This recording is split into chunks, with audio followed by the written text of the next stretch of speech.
बच्चों नमस्कार। मैंने पहली वीडियो में क्वाड्रेटिक इक्वेशन के बारे में आपको समझाया था कि क्वाड्रेटिक इक्वेशन क्या होती है और उसके रूट्स कैसे निकाले जाते हैं, और वो मेथड्स भी बताए थे, factorisation method, completing the square method and quadratic formula use करके क्वाड्रेटिक इक्वेशन के रूट्स निकालो। आज हम क्वाड्रेटिक इक्वेशन की ही बेसिस पे कुछ प्रॉब्लम्स को सॉल्व करेंगे। तो प्रॉब्लम है the sum of the reciprocals of Rahman's age in years 3 years ago and 5 years from now is 1/3. Find his present age. Rahman की जो प्रेजेंट एज है यहाँ बताई नहीं है, यही फाइंड करनी है कि प्रेजेंट एज रहमान की क्या है।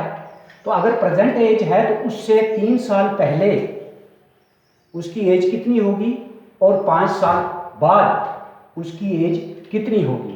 अगर उन एजेस का रेसिप्रोकल किया जाए और प्लस किया जाए तो 1/3 आता है। आपको बताना है उसकी प्रेजेंट एज क्या है। तो लेट करते हैं कि उसकी present age, let Rahman's present as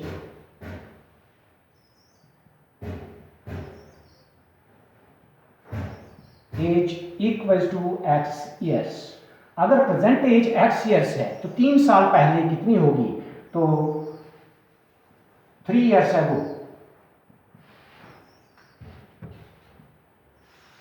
3 साल पहले जो उसकी एज होगी रहमान की वो होगी x माइनस 3 years।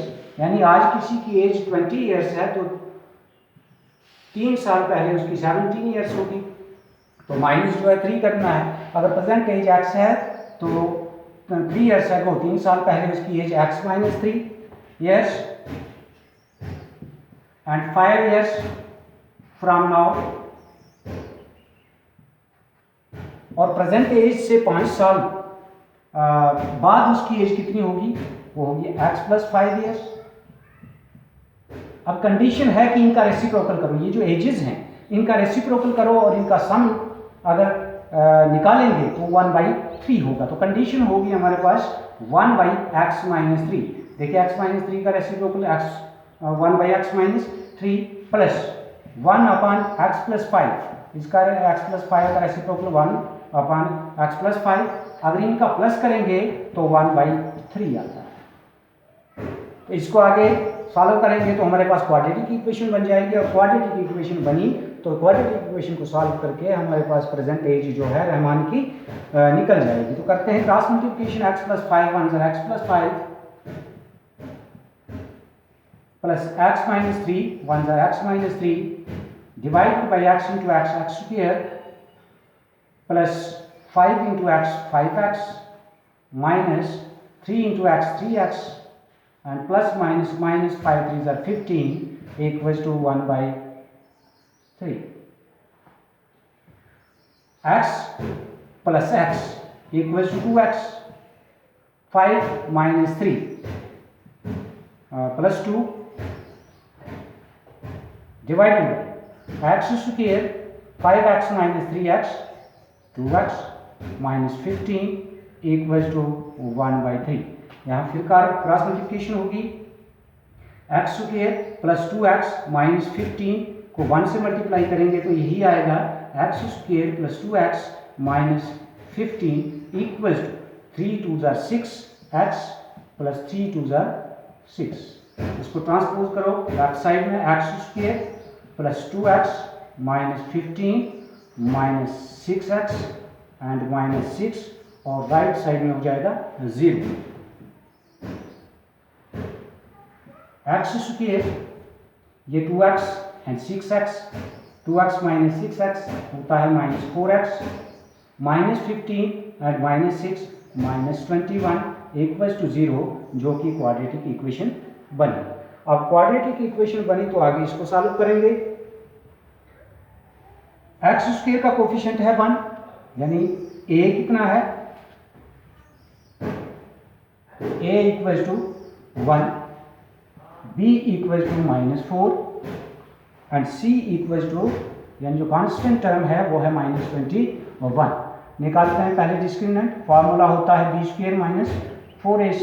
तो डिस्क्रिमिनेंट निकालने के लिए b square minus 4 square minus 4 into a 1 into c minus 21 minus 4 square 16 minus and minus plus 21 4s are 84 84 plus 16 equals to 100 which is 10 square equals to 100। अब x की value निकालनी है। x की value निकालने के लिए जो क्वाड्रेटिक फार्मूला है वो है minus b plus minus root of b square minus 4ac whole divided by 2a। अगर ये x की वैल्यू निकली तो x क्या है, वो है प्रेजेंट एज रहमान की, और वो प्रेजेंट एज जो है हमें मिल जाएगी। x equals to minus b है माइनस 4, तो minus b minus 4 plus minus root of b square minus 4ac अभी निकाला 10 square divided by 2 into a है 1। x equals to 4 plus minus square root cancel हो गया 10 डिवाइडेड बाई 2।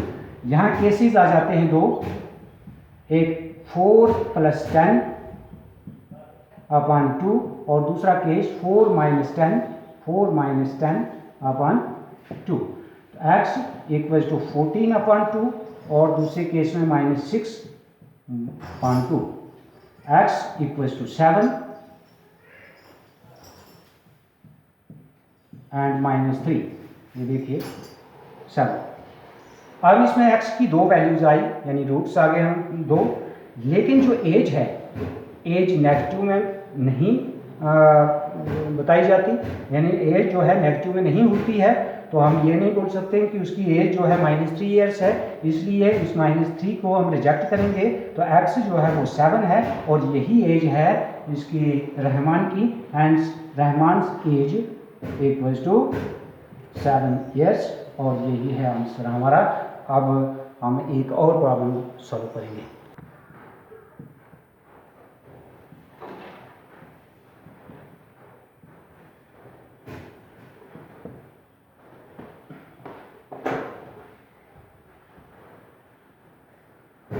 तो ये दूसरी प्रॉब्लम है। A train travels 360 kilometre at a uniform speed. एक ट्रेन जो है 360 किलोमीटर चलती है सेम स्पीड से, यूनिफॉर्म स्पीड से।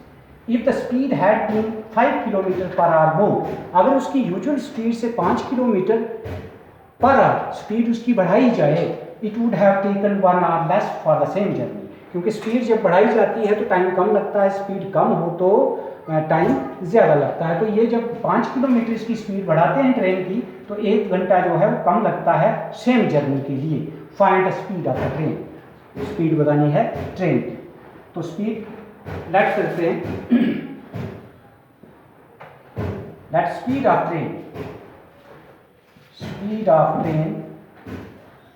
Equals to x kilometre per. Suppose करते हैं कि उसकी स्पीड जो है x किलोमीटर है और इसी x पे अगर 5 किलोमीटर अगर ज़्यादा बढ़ाई जाए तो x plus 5 kilometre per our हो जाएगी। यहाँ पे देखिए, ये यहाँ से ट्रेन यहाँ तक चलती है और टोटल जो सफ़र करती है वो 360 किलोमीटर डिस्टेंस कवर करती है, और तब होती है इसकी स्पीड x किलोमीटर।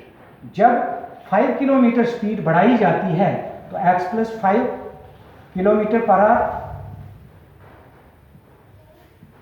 लेकिन डिस्टेंस तब भी सेम होता है, यानी सेम डिस्टेंस कवर करती है 360 किलोमीटर।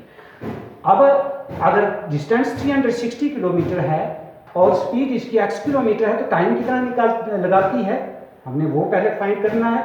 उसके बाद अगर स्पीड बढ़ाई जाती है 5 किलोमीटर पर आवर तो स्पीड न्यू स्पीड जो हो जाती है वो x plus 5 kilometre per our, लेकिन डिस्टेंस सेम है 360, तो इसका भी टाइम निकालते हैं। जब टाइम निकला तो दोनों के टाइम का डिफरेंस जो है 1 आवर है, और जब डिफरेंस निकालेंगे तो आगे हमें क्वाड्रेटिक इक्वेशन जो है वो फॉर्म हो जाएगी। Let speed of train equals to x kilometre per hour and distance equals to 360 kilometre. तो टाइम टेकन, टाइम कितना लगेगा, time is equal to distance upon speed.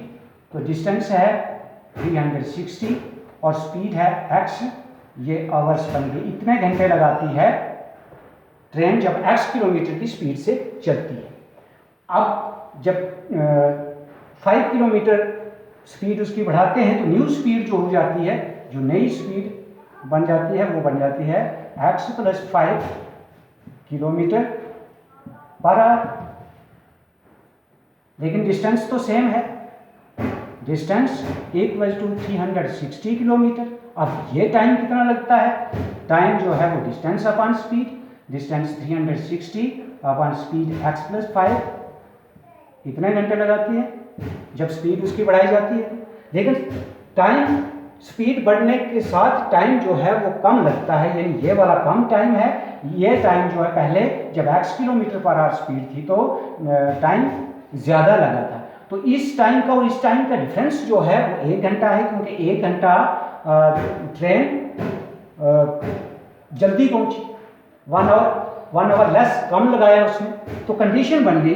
Condition देखिए, ये टाइम ज़्यादा, ये वाला टाइम जो है कम लगा है, ये वाला टाइम ज़्यादा लगा है।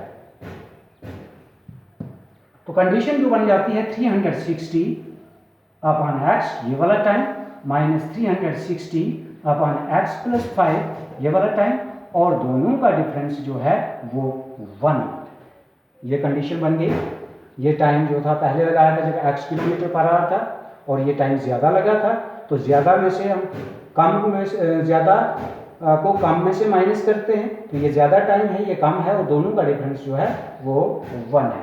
अब क्रॉस मल्टीप्लिकेशन करें, x + 5 वो 360 से 360 × x 360x plus 360 × 5 = 1800 minus 360 × x 360x, और नीचे x × x² plus 5 × x 5x = 1।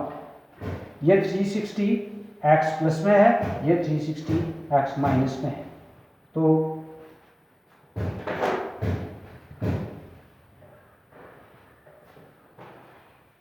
x² plus 5x × 1, इसको इससे मल्टीप्लाई किया क्रॉस मल्टीप्लिकेशन, तो x² प्लस 5x = 18 1 18 यानी 1800 = 1800, which implies x² plus 5x minus 1800 = 0 बन गई क्वाड्रेटिक इक्वेशन। अब इस क्वाड्रेटिक इक्वेशन को सॉल्व करने के लिए पहले हम डिस्क्रिमिनेंट निकालते हैं, लेकिन पहले a क्या है, यहाँ a है x² का कोफिशिएंट, ये है 1, और b क्या है x का कोफिशिएंट, ये है 5, और c कांस्टेंट टर्म है माइनस 1800। तो डिस्क्रिमिनेंट जब निकालें, discriminant b² - 4ac 5² - 4 into a है 1 इंटू c है माइनस 1800, 5² 25 माइनस माइनस प्लस 18 4 = 72 यानी कि 7200, और जब 7200 प्लस 25 होता है 7225, जो कि 85² होता है। अब डिस्क्रिमिनेंट निकाला तो x की वैल्यू निकालेंगे, तो x की वैल्यू निकली तो स्पीड ऑफ ट्रेन निकल जाएगी, यूजुअल स्पीड जो है ट्रेन की। तो x की वैल्यू निकालने के लिए -b है 5 -b plus minus √b² - 4ac यानी discriminant 85² divided by 2 into a है 1, x = -5 plus minus square and root cancel 85 divided by 2। अब केसेस दो आ गए, x एक -5 प्लस 85/2 and second case -5 - 85/2, x = 85 - 5 80/2 and -85 और -5 होता है -90/2। तो x की वैल्यू आ गई एक 40 और दूसरी आ गई -45। अब ये तो हम सब जानते हैं कि जो स्पीड है ट्रेन की हो, किसी भी चीज़ की स्पीड हो, तो वो नेगेटिव में नहीं मापी जाती। Speed can not be measured in negative, so -45 is rejected. x = 40, क्योंकि 40 जो है ये नेगेटिव में नहीं है, तो यही x हमने निकालना था, और ये ट्रेन की स्पीड थी। Hence speed of train equals to 40 kilometre per our और यही इसका आंसर है। तो मुझे उम्मीद है कि आपको समझ आया होगा। Thank you.